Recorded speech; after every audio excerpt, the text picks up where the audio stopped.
Nkokonjuru was a peaceful village nestled between the green hills and the wide river. Life was simple, people farmed, kept livestock, and shared laughter by the fireside. But lately, a quiet tension had spread like a fog. Chickens disappeared in the dead of night, and goats vanished from locked pens without a trace. The villagers whispered in fear. Some blamed witches, others suspected hyenas, but one thing was certain: this thief, whatever it was clever and silent. Every family in the village had lost something, and the people grew restless and suspicious of one another. As weeks passed, fear turned into anger. Children were warned not to go out at night, and people started keeping vigil with torches and spears. But the thief was always one step ahead. Even with all eyes open, animals continued to vanish without a sound. The elders, old and wise, could no longer ignore the unrest. Chief Adoko, the village leader, called for a meeting beneath the ancient baobab tree. The entire village gathered there, desperate for answers and action. Chief Adoko stood before the crowd, his voice strong despite the weariness in his eyes. "We cannot continue like this," he declared. "Our peace has been stolen along with our goats. This thief is not a ghost, it is flesh and blood." One by one, the elders spoke. Mama Nankia, who had lost 3 hens, suggested a trap. Old Sefio advised setting up night guards. But it was Elder Mwanga who brought an idea that made the people murmur with hope: "Let us bring in the dogs. Dogs can smell what men cannot see." The village pooled their money and sent 2 young men to the neighboring town. They returned with 4 lean hunting dogs, trained to track the scent of anything living. The dogs were given names: Toto, Boma, Sesi, and Kozi, and they were set loose to sniff around the pens and yards where animals had disappeared. The dogs roamed the village with their handlers, noses close to the earth. People watched with bated breath, curious to see if this solution would finally bring peace. One night, Kozi barked furiously near the yam storage hut, where goat hair was found stuck to the doorframe. The villagers leaned closer to a discovery. The dogs barked louder the next night, this time near the compound of a young man named Kosolo. He was known in the village, not for his hard work, but for his long naps beneath the mango tree and his habit of begging for food. No one suspected him, he seemed too lazy to even walk far. But the dogs did not lie. Boma and Sesi scratched furiously at the back wall of Kosolo's hut. When the villagers approached, Kosolo emerged, looking confused and frightened. "Why are these dogs near me?" he protested, but his voice trembled. Chief Adoko ordered a search. Behind Kosolo's hut, buried beneath banana leaves, were the remains of stolen chickens, feathers, bones, and even an entire goat skin. Gasps filled the air. The villagers who had pitied him now stared in disbelief. Kosolo dropped to his knees, tears streaming down his face. "I was hungry. I had no work, no land. I didn't know what else to do," he confessed. But the elders were not moved. "You stole from those who shared their food with you," Mama Nankia said bitterly. The villagers gathered once more under the baobab. This time, it was not for planning, but for justice. Kosolo stood before them, ashamed and broken. The people demanded punishment, but Chief Adoko reminded them that justice must also be wise. "We shall not beat you, Kosolo," the chief said. "But you cannot stay here. You broke the trust of this community." A murmur of agreement rose from the crowd. It was decided Kosolo would be banished. With only a bag of food and his walking stick, Kosolo was led to the edge of the village. His mother, who had died years ago, had been loved by many. Some wept at the memory of what the boy could have been. But justice had spoken. Kosolo looked back once before disappearing into the forest path. "I am sorry," he whispered, but no one responded. The dog stood quietly, watching him leave. The village had spoken, and peace was returning. With the thief gone, the nights became peaceful once again. Chickens roamed freely, and the goats bleated happily at dawn.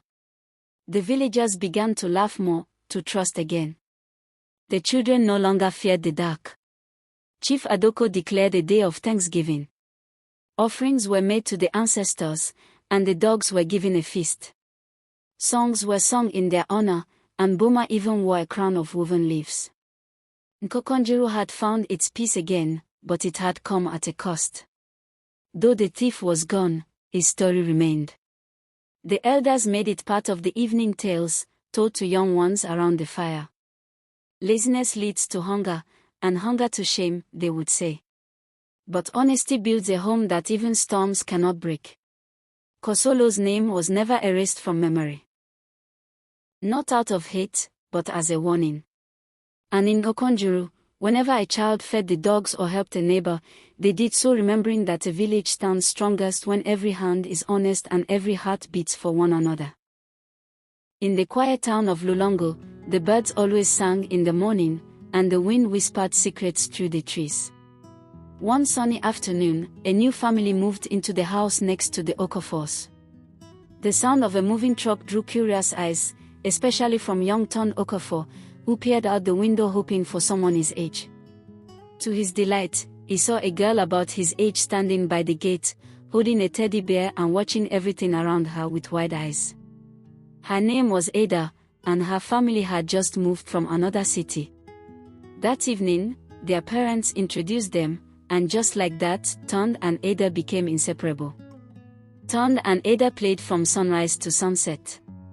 Their favorite spot was beneath the big mango tree at the center of their neighborhood, where they built mud castles, chased butterflies, and dreamed about the future.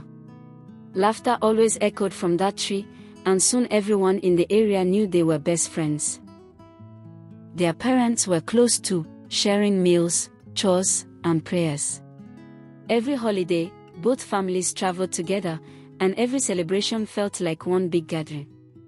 To outsiders, it almost seemed like Ton and Ada were siblings. But even at that age, there was something deeper between them, an unspoken connection that only grew stronger with time. As the years passed, Ton and Ada started school together. They shared a desk in class, carried each other's books, and helped each other study for exams. Ada was clever and organized, while Ton was imaginative and quick-witted. Together, they made the perfect team.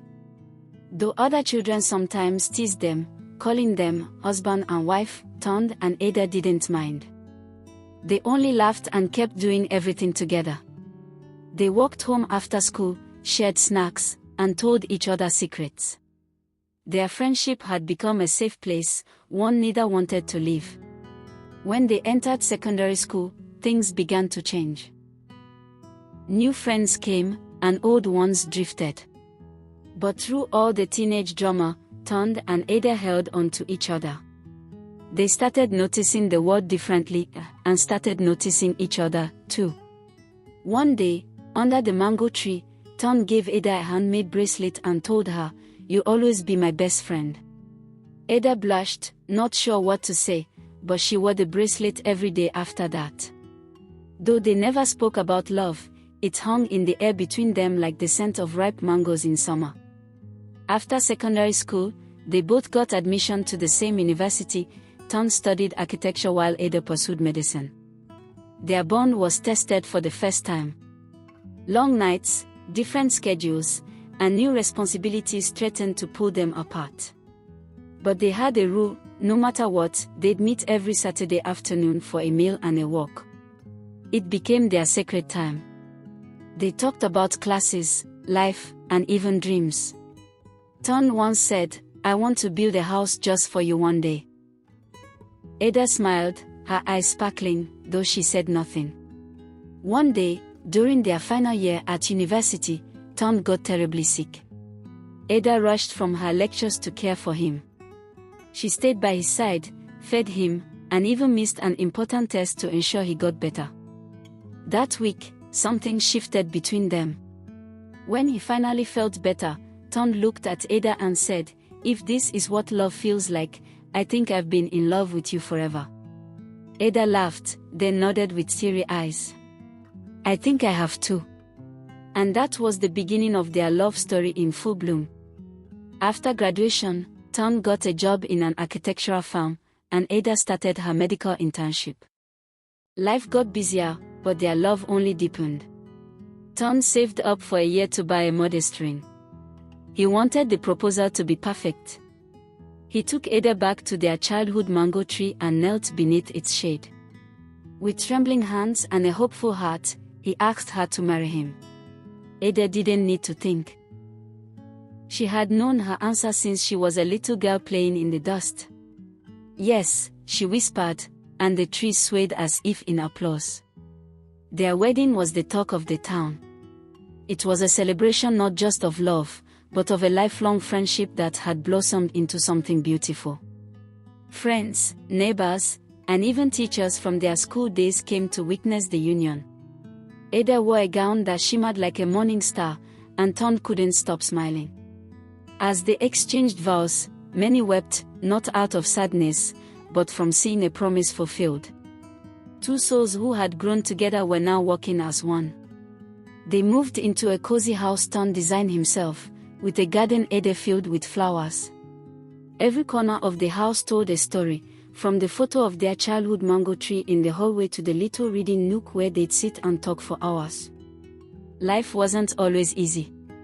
There were disagreements and rough days, but their foundation was strong. They remembered their roots, their friendship, and the love that had always carried them through. Every night before bed, they held hands and said a prayer of gratitude. Years went by. Ton and Ada became parents, raising children with the same kindness and love they had grown up with. They taught them to laugh freely, dream boldly, and to always cherish true friendship.